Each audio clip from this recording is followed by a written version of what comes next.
Hello दोस्तों, एक बार फिर से स्वागत है आपका एक बहुत ही शानदार वीडियो के अंदर। और आज का जो वीडियो होने वाला है दोस्तों, इस वीडियो के अंदर अपन बात करने वाले हैं सनमित इंफ्रास्ट्रक्चर लिमिटेड स्टॉक के बारे में। ये स्टॉक जो है बेसिकली लोगों को लगता है सिर्फ इंफ्रास्ट्रक्चर सेक्टर के अंदर ही काम करता है, लेकिन इसके बहुत सारे सेक्टर है, सबके बारे में मैं बताऊंगा आपको। और सबसे पहले दोस्तों, वीडियो इतना लेट आया उसके पीछे रीज़न ये था कि मेरी जॉब जाने की वजह से मुझे प्रॉपर टाइम नहीं मिल पा रहा था वीडियो बनाने का, जिसकी वजह से मैं वीडियो नहीं बना पाया। और अब मैंने एक प्रॉपर सेटअप लगा दिया है यहाँ पे, और अब मेरा जो वीडियो है वो कंटिन्यू आएगा, आपको कोई भी प्रॉब्लम नहीं होगी। चलिए दोस्तों, वीडियो को स्टार्ट कर लेते हैं बिना किसी देरी के। और सबसे पहले बात कर लेते हैं सनमित इंफ्रा के बारे में। ये जो स्टॉक है बेसिकली आपको लगता होगा कि ये बेसिकली सिर्फ इंफ्रास्ट्रक्चर के अंदर ही काम करता है, लेकिन इस कंपनी के बारे में अगर अपन देखें तो यहाँ पे अबाउट द कंपनी लिख रखा है, इसको एक बार आप देख लीजिए। सबसे पहले अबाउट में लिख रखा है कि इनक्रिप्टेड इन 2000 सन 2000 के अंदर ये कंपनी स्टेबलाइज हुई थी। इस कंपनी के अगर अपन बिजनेस मॉड्यूल को समझे या फिर इसके सेक्टर को समझे, तो सबसे पहले इस कंपनी के सेक्टर को समझ लेते हैं एक बार। तो ये जो कंपनी है बेसिकली दोस्तों अलग अलग सेक्टर के अंदर काम करती है, और यहाँ पे जो इस कंपनी के सारे जो है सेक्टर लिखे हुए हैं। सबसे पहले सेक्टर की बात करें तो पेट्रोलियम के अंदर काम करती है, फिर ट्रेडिंग वगैरह काम करती है। ट्रेडिंग का मतलब इन्वेस्टमेंट वगैरह ये नहीं, ट्रेडिंग का मतलब अपने सामान को बाहर भेजना और अंदर लेके आना, इस टाइप के जो सामान का आदान प्रदान होता है उसको ट्रेडिंग बोलते हैं। इसके बाद में रियल्टी और इंफ्रास्ट्रक्चर के अंदर भी काम करती है। ठीक है, यहाँ पे लिख रखा है दोस्तों कि SIL is a part of Makhija group, यानी कि मखीजा ग्रुप का ये पार्ट है। इसके बाद में जो ये कंपनी है दोस्तों, पेट्रोलियम उत्पाद और बायोमेडिकल जो वेस्ट होते हैं उनको जो डिसफंक्टेटेड उपकरण जो काम आते हैं, यानी कि उनको जो डिस्ट्रॉय करने के जो उपकरण होते हैं उनको मैन्युफैक्चरिंग का काम भी करती है। अच्छा, अब अपन एक एक करके इसकी सर्विस को समझ लेते हैं, कौन कौन सी सर्विस ऑफर करती है। सबसे पहले बायोमेडिकल वेस्ट की बात करूं तो इसके अंदर कंपनी जो है अल्ट्रा वायलेट रेडिएशन और माइक्रोवेव ड्यूअल डिसफंक्शन सिस्टम प्रदान करती है। इसका मतलब क्या होता है, जो कि खतरनाक बायोमेडिकल वेस्ट में मौजूद पैथोजन बैक्टीरिया, माइक्रोब्स और वायरस को खत्म करने का काम करती है। यानी कि बेसिकली ये जो कंपनी होती है माइक्रोवेव और ड्यूअल डिसइंफेक्शन सिस्टम जो होते हैं उनको बनाने का काम करती है, जिससे कि ये जो हानिकारक चीज़ें उनका आसानी से डिस्ट्रॉय हो सके। इसके बाद में पेट्रोलियम की बात कर लेते हैं। नेक्स्ट वाला जो ये इसका सर्विस ऑफर करती है वो है पेट्रोलियम। और पेट्रोलियम की अगर बात करूँ तो इसके अंदर लुब्रिकेंट, केरोसिन, इसके अलावा furnace oil, light diesel oil, base oil, bitumen, ये सब पेट्रोलियम उत्पाद कंपनी ऑफर करती है। इन सब को मैन्युफैक्चरिंग का काम करती है, इनके अंदर से मतलब अलग अलग निकालने का काम करती है ऑयल से इन सारी चीज़ों को, और जो है कस्टमर उनको प्रोवाइड करती है। ये अगर कंपनी के अगले सिस्टम की बात करो तो वो है दोस्तों इंफ्रास्ट्रक्चर। और इंफ्रास्ट्रक्चर इसी के नाम से लोग समझते हैं कि सिर्फ इसी सेक्टर के अंदर है, देखें, लेकिन ऐसा नहीं है। और भी मैंने आपको बायोमेडिकल वेस्ट, पेट्रोलियम बता दी। इसके बाद में GMS सिस्टम के अंदर भी ये काम करती है, वो क्या होता है मैं आगे बताऊंगा। लेकिन इसके बाद में अपन बात कर लेते हैं इसके इंफ्रास्ट्रक्चर की। कंपनी ने दोस्तों हाल ही के अंदर रेजिडेंशियल और कमर्शियल कंपनी का कॉम्प्लेक्स का निर्माण किया है। ये निर्माण कहाँ पे किया है, ये मुंबई के पश्चिमी उपनगरों के अंदर इन्होंने निर्माण किया है। इसके अलावा वेस्ट बांद्रा और खारा लीडिंग एरिया में कंस्ट्रक्शन का काम किया है। ठीक है, और आने वाले टाइम में माहिम, करजन और नवी मुंबई में डेवलपमेंट का काम करेगी। ये आने वाले इसके प्रोजेक्ट है, और जिन जिन जगह पे ये किया है ये आप देखिए। इसके बाद में अगले सर्विस की अगर मैं बात करूँ तो वो है दोस्तों GMS सिस्टम। अच्छा, GMS सिस्टम क्या होता है, इसके बारे में आपको कन्फ्यूज़न होगा।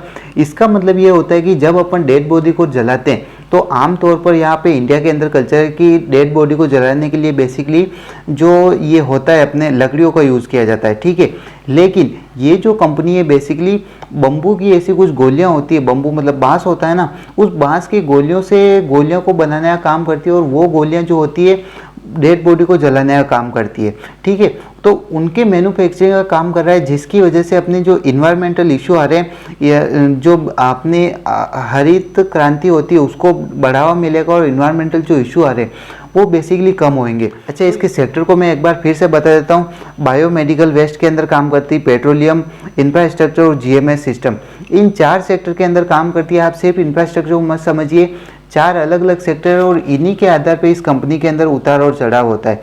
अच्छा, इसके रेवेन्यू वगैरह फाइनेंशियल ईयर 2023 के अंदर इसका रेवेन्यू का क्या हुआ था उसकी बात कर लेते हैं। तो सेल्स ऑफ प्रोडक्ट की जो सेल्स हुई थी टोटल 96% प्रोडक्ट की सेल्स हुई थी। सेल्स ऑफ सर्विस यानी कि 1% इसकी जो सर्विस है उसकी सेल्स हुई थी। और उसके बाद में डिस्काउंट रेवेन्यू, डिस्काउंट यानी कि डिस्काउंट करने के बाद में इसने रेवेन्यू कितना जनरेट किया, 2% इसने रेवेन्यू जनरेट किया डिस्काउंट के बाद में। इसके बाद में अगर इसके सेगमेंट के रेवेन्यू की बात करूँ तो यहाँ सेगमेंट रेवेन्यू फाइनेंशियल 2023 के अंदर तो पेट्रोलियम के द्वारा 95% रेवेन्यू जनरेट हुआ और ट्रेडिंग के द्वारा 5%, और बाकी के जो सेक्टर है इनके द्वारा कोई भी रेवेन्यू जनरेट नहीं हुआ है। और उसी की वजह से इस जो है सेक्टर का है इतना डाउनफॉल आ रहा है इस स्टॉक का। तो आप यहाँ पे ये मत समझिए कि ये कंपनी डूब गई है, ऐसा कुछ हुआ है, इसके मल्टीपल सेक्टर होने की वजह से ये कंपनी नीचे जा रही है। अच्छा, इस कंपनी के जो फंडामेंटल है मैंने आपको पहले ही बता दिए, लेकिन फिर भी एक बार और आप देख लीजिए इसके फंडामेंटल। स्टॉक का पी रेशियो जो चल रहा है 54 के ऊपर चल रहा है। इसके बाद में ROC जो चल रहा है 16.6% चल रहा है। इंट्रिंसिक वैल्यू 3.44 के ऊपर चल रही है और करंट रेशियो इसका 2.81 है। नेट प्रॉफिट 4.47 करोड़ का है। इसी तरीके से इसकी इंडस्ट्रियल पीबीवी 2.95% है और सेल्स जो है 96.6 करोड़ की हुई है। और भी यहाँ पे इसके फंडामेंटल है, आप इनको वन बाय वन करके देख लीजिएगा। अच्छा, इस कंपनी के जो अभी फाइनेंशियल जो रिजल्ट आए हैं, इन रिजल्ट को एक बार अपन देख लेते हैं। रिजल्ट के अंदर अगर आप देखेंगे तो सेल्स जो है ईयर ऑन ईयर लगातार बेस के ऊपर बढ़ती जा रही है। दिसंबर 2023 के अंदर जो सेल्स हुई थी 21.68 करोड़ की हुई थी और वहीं पे जब मार्च 2024 के अंदर इसकी सेल जो है बढ़ के 22.47 करोड़ की हो गई, जो कि बढ़ी हुई आई है। इसके बाद में इसके एक्सपेंस अगर आप देखेंगे तो एक्सपेंस के अंदर भी बढ़ोतरी हुई है। 20.88 करोड़ के मार्च क्वार्टर के अंदर एक्सपेंस हुए और 17.46 करोड़ के जो एक्सपेंस थे पिछले क्वार्टर में थे। ठीक है, तो ऑपरेटिंग प्रॉफिट आप देखेंगे तो ऑपरेटिंग प्रॉफिट कम हुआ है, 1.59 करोड़ का ही हुआ है और पिछले जो क्वार्टर में था ऑपरेटिंग प्रॉफिट 4.22 करोड़ का था। तो ऑपरेटिंग प्रॉफिट के अंदर कमी आई है, जिसकी वजह से भी ये कारण है कि ये स्टॉक नीचे गिर रहा है।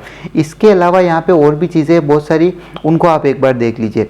नेट प्रॉफिट आप देख लीजिए, नेट प्रॉफिट इसका कुछ भी नहीं हुआ है, 0.54 यानी कि 54 लाख का नेट प्रॉफिट हुआ है और पिछले क्वार्टर में 2.36 करोड़ का नेट प्रॉफिट हुआ था। तो अपन ने इसके प्रॉफिट को तो देख लिया, ठीक है। अब अपन इसके जो है यहाँ पे इसकी बैलेंस शीट है, बैलेंस शीट को समझ लेते हैं। बैलेंस शीट के अंदर अपन को मेनली दो चीज़ों को देखना रहता है, इसके टोटल एसेट, टोटल लाइबिलिटी और करंट एसेट और करंट लाइबिलिटी, सॉरी 4 चीज़ों को देखना रहता है। इन्हीं चारों चीज़ों के आधार पर डिसाइड होता है कंपनी के अंदर कैसा क्या चल रहा है। सबसे पहले अपन टोटल एसेट और लाइबिलिटी को ही देख लेते हैं।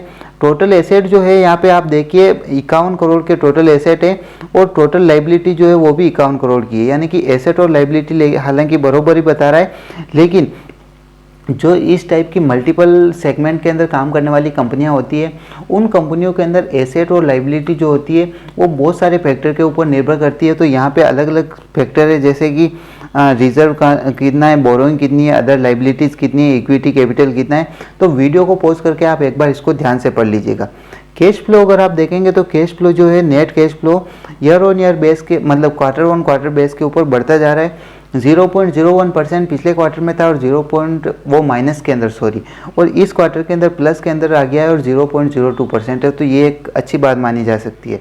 शेयर होल्डिंग पैटर्न सबसे इंपॉर्टेंट है और शेयर होल्डिंग पैटर्न आप यहाँ पे देखिए, जो शेयर होल्डिंग पैटर्न था 60.15% जून 2021 के अंदर था, जो कि लगातार बढ़ता गया। उसके बाद में 72% का दिसंबर क्वार्टर में हो गया और दिसंबर क्वार्टर के बाद में लगातार ये बना रहा और शेयर होल्डिंग पैटर्न अभी भी 72.33% का शेयर होल्डिंग पैटर्न है।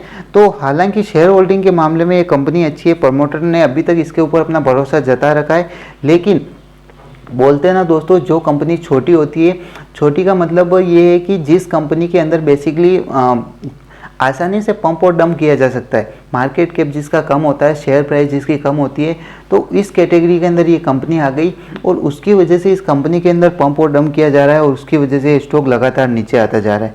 इस कंपनी के आप एक बार जो चार्ट है, चार्ट को एक बार देख लीजिए, इसके बाद में आपको सारी चीज़ें समझ में आ जाएगी।